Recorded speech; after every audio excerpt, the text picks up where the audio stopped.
It started small. Melissa joined this new gym downtown, the kind with neon lights and designer leggings. She said it was about health, but it felt more like performance. Every photo she posted had perfect lighting, perfect poses, and fake smiles. Her new friends looked like they were cut from the same filter. Tara, Brooke, Ashley. All of them influencers chasing attention in matching outfits.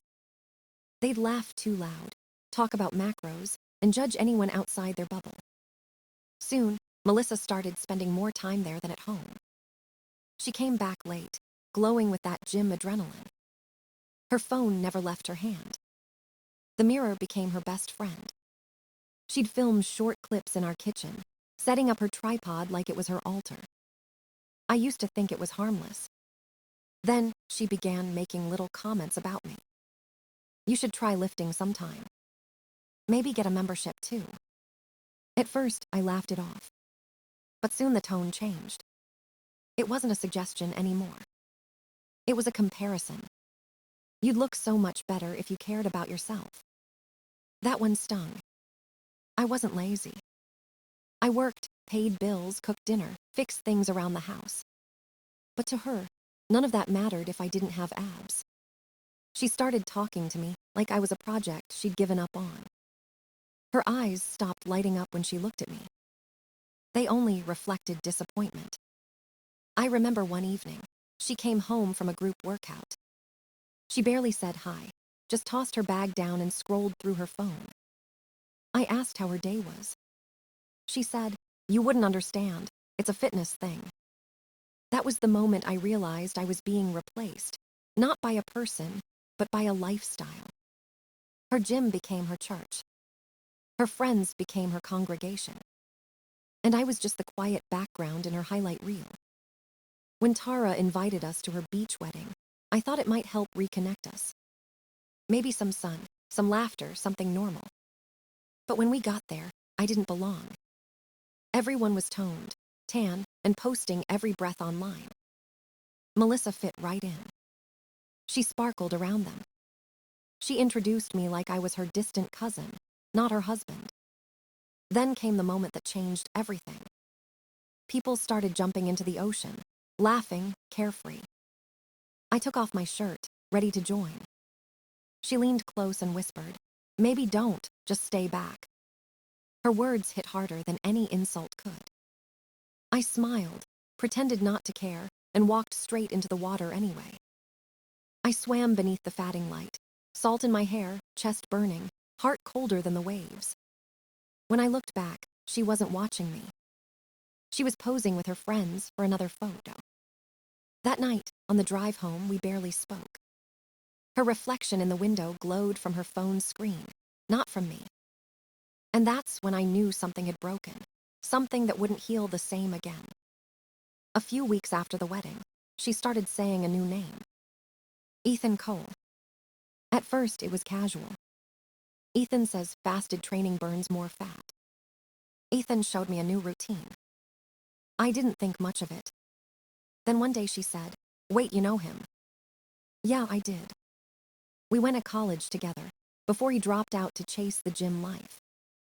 Back then, he was just the guy who skipped lectures to lift weights. Now he was some TikTok fitness guru with 1 million views and a six-pack. Melissa lit up when she talked about him. Her eyes did that spark I hadn't seen in years. It wasn't about admiration. It was fascination. She started quoting him like scripture. Ethan says carbs are fine if timed right. Ethan thinks rest days are for the weak. She never called him just Ethan. Always the full name. Like saying it made her feel important. I'd see her phone light up with messages, and that small secret smile. I'd ask who it was. She'd shrug, just gym stuff. Her phone used to sit on the table. Now it was always face down. I tried to ignore it. Told myself I was overthinking. But the distance grew heavier every day. One night, I found her laughing at a video. It was Ethan's TikTok. And there she was, front and center, spotting him during squats, hair perfect, laughing too hard. Someone commented, They look good together. My chest tightened. When I showed her the comment, she rolled her eyes. It's social media. People assume things. She didn't even look guilty. Just annoyed, I noticed. I started to feel like a stranger in my own house. Her meals changed. Protein pancakes, smoothies, powders everywhere. She bought matching gym outfits, started filming her own fit journey. Our dinner conversations died. Her voice filled with Ethan's routines, Ethan's goals, Ethan's advice. I wasn't jealous of the man. I was jealous of how easily she gave him the version of herself I'd been missing. One Saturday morning, I asked if she wanted to go to a movie. She sighed, didn't even look up from her phone. You don't get it. You never have. You don't care about my lifestyle. I said, I'm literally trying to spend time with you. She shook her head. You're dragging me away from what fulfills me. Then came the words that ended it all. I need space. I need to figure myself out. She packed a small bag, like she was going on vacation. No tears, no hesitation. Just left. The door clicked shut, and silence filled the house. I stood there with her words echoing in my head. Space. That's what she called it. But I knew better. Space was just a softer word for someone else waiting at the other end. And deep down, I already knew his name. Ethan Cole. The first week after she left felt unreal. No texts, no calls, no sign she even existed. Her clothes still hung in the closet like ghosts. The house was too quiet, too clean, like it had been reset. I told myself she'd come back once she cooled off. But deep down, I knew she wouldn't. People don't leave to find themselves unless they already found someone else. I just didn't have proof yet. Then, one Tuesday evening, my phone rang. The name on the screen made me freeze. Amber. Melissa's friend. We never called each other before. I picked up. Her voice was low, hesitant. Ryan, please don't get mad, but I need to tell you something. I could hear her breathing. Then she said it. Melissa isn't staying with me. She's been living with Ethan. For a moment, everything went still. Like my brain refused to translate the words. Then it hit. Not like a punch. More like a quiet, slow burn that spread through my chest. How long? I asked. A while. Maybe a month, maybe more. She sounded guilty. I thought she was figuring herself out, but she's just with him. I thanked her. Told her I appreciated the honesty. Then I hung up. No shouting, no crying. Just silence. I stood there staring at the wall, one hand still holding the phone. I wasn't shocked. The puzzle pieces finally fit. Every late night, every lie about training sessions, every distant look. It all made sense now. I walked into the kitchen, poured a glass of water, sat down. Didn't touch it. Just stared at the table. I felt empty, but not broken. It was like the moment you stop, waiting for an apology you know will never come. I thought about calling her, then realized there was nothing left to say. She made her choice, and I wasn't part of it. The next morning, I opened my laptop, typed divorce lawyer near me, clicked the first result with good reviews. By noon, I was sitting in his office. He asked a few questions, then smiled when I said we had a prenup. That'll make things simple, he said. I nodded. I wanted simple. No court battles, no screaming matches. Just clean closure. That same day, the paperwork was filed. Melissa got served the next morning, right in the gym parking lot. I imagined her face, makeup perfect, about to film another fake workout video. Then seeing her name on those papers. For the first time in weeks, I felt calm. She texted later saying, "So I guess Amber told you." Then, yeah, it's true. Me and Ethan are going public. I replied, "Good for you." And I meant it. Because the moment I hit send, I knew something she didn't. She'd traded peace for attention. and I'd just taken mine back. The first morning after filing the papers, I woke up before sunrise. No alarm, no noise, just silence and the sound of my own breath. For the first time in months, the air didn't feel heavy. I brewed coffee, sat by the window and thought, this is my life now. Not ours, mine. The thought didn't hurt. It felt like relief. I cleaned the house from top to bottom. Every trace of her gone. Her yoga mats, her protein powder, her ring light, all out. It wasn't anger, it was detox. When the space cleared, I could finally breathe. Then I made a decision. If she could rebuild herself, so could I. But not for revenge. Not for show. Just for me. I bought a cheap gym membership, not a fancy one like hers. No mirrors on every wall. No influencers filming their squats. Just old iron plates, clunky machines, and real people who didn't care who watched. The first week was brutal. My body screamed. My knees popped, my back ached, my lungs burned. But I showed up again the next day. And the next. I stopped eating junk, started cooking real food. Chicken, rice, eggs, repeat. It wasn't glamorous, but it worked. Little by little, the fog in my head lifted. I wasn't just rebuilding muscle. I was rebuilding discipline. By the end of the first month, I had dropped 20 pounds. I slept better, stood taller, smiled more. By month 3, I was down 51. I barely recognized the man in the mirror. He looked alive. He looked free. My coworkers started noticing. One said, "Man, you look different. What's your secret?" I said, "Peace." Even my boss laughed, thinking it was a joke. But it was. Peace was my secret. Melissa and Ethan kept posting online. Videos of workouts, couple challenges, fake laughter. Their comments section started drying up. The sparkle was gone. They looked like two people, pretending to be happy for the camera. I didn't hate them. I didn't even care.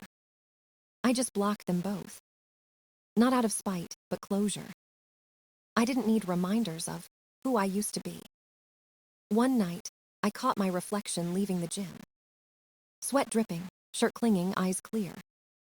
For a moment, I felt proud. Not because I looked good. Because I finally kept a promise to myself. No one else could take credit for this version of me. I earned it. Every rep, every bruise, every quiet morning alone. That was my therapy. That was my revenge. And I didn't need her to see it to make it real. For the first time in a long time, I didn't miss her. I didn't miss the noise. I didn't miss the drama. All I wanted was to keep moving forward. One breath, one lift, one day at a time. A few months later, life found a steady rhythm again. Work, gym, home, repeat. No distractions, no noise, just focus. One morning, I stopped by a local coffee shop I hadn't visited in years. The barista smiled and said I looked familiar. I just laughed. Then I heard a voice behind me. "Ryan, oh my God, is that you?" It was Amber. She almost dropped her cup when she saw me. "You look completely different," she said. "Guess I finally decided to take care of myself," I replied. She smiled, shook her head. Melissa missed out big time. We sat down to catch up. It felt easy, natural. No tension, no fake sympathy. She told me everything I'd avoided hearing. Apparently, Melissa and Ethan had been trying to build some fitness brand together. Matching outfits. Motivational quotes. Couple workouts. But it wasn't working. Their followers dropped fast. People got tired of the show. Then Amber leaned closer, her voice lowering. "Did you hear what happened to them?" I shook my head. She grinned, half in disbelief. "Melissa got caught cheating, on Ethan." I blinked. "Seriously?" Amber nodded. Someone filmed her at a rooftop bar making out with another guy. It went viral. I didn't even feel shock. Just a quiet, detached understanding. Of course she did. She didn't love people. She loved attention. And when the spotlight faded, she went chasing another one. Amber kept talking. Her sponsors dropped her. The comments were brutal. Ethan vanished from social media for a while. I leaned back in my chair, took a sip of coffee and said, "Full circle."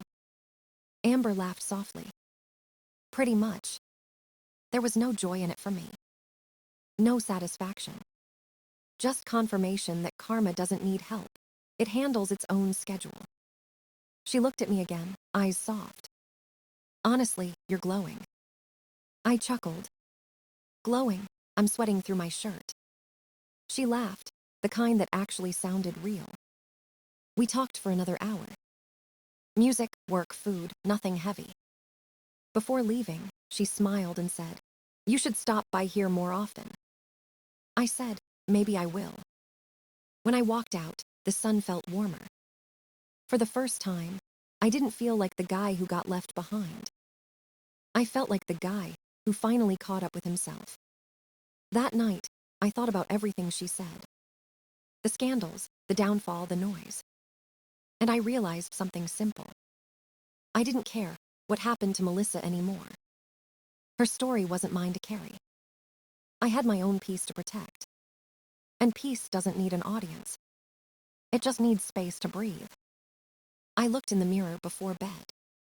The man staring back wasn't broken, bitter, or waiting for closure. He was free. And that was enough.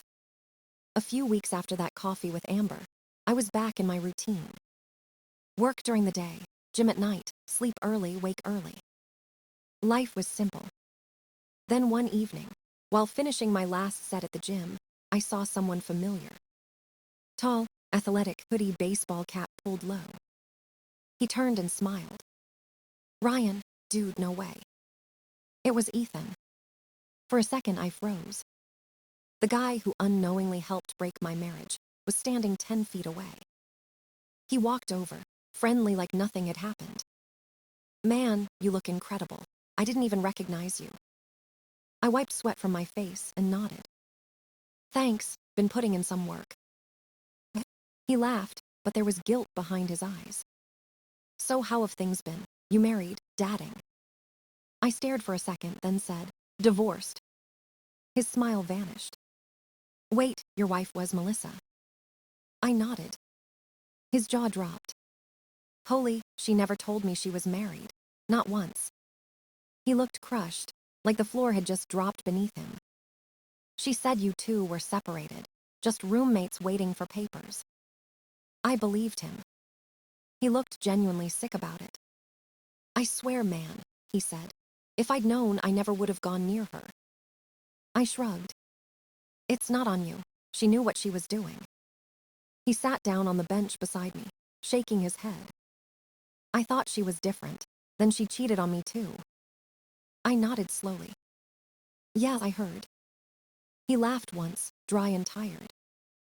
"Figures, she wrecked everything. My reputation, my followers, my peace." We sat there in silence, two men on opposite ends of the same storm. Then he said, "I owe you an apology." I said, "You just gave it." He smiled faintly. "If you ever want a training partner, I'm around. No cameras, I promise." A few days later, we actually trained together. No social media, no talk about her. Just sweat, reps, and quiet understanding. It was strange, but it felt human. The next week, he posted a video. Not his usual gym content. Just him talking to the camera about mistakes, red flags, and learning to ask better questions. He never said her name, but everyone knew. The comments exploded. People turned on her. She went silent online. I checked once on a burner account. Her last video was titled, "New Beginnings." The comments were brutal. I didn't feel pity. Just closure. A few weeks later, my phone buzzed. Unknown number. I almost ignored it, but answered. "Hey, it's Melissa." Her voice was smaller now, unsure. "I saw a video of you. You look amazing." "Yeah," I said. "That's kind of the point." She apologized, said she'd ruined everything. I told her, yeah, you did. Then I hung up. No yelling, no goodbye. Just done. And that was the moment I finally felt free. No revenge, no bitterness. Just peace. The kind that doesn't need words or witnesses, only silence. Something went wrong while generating the response. If this issue persists, please contact us through our help center at help. Open I, com. TH letter 1 E D L letter 1 EA 1 I.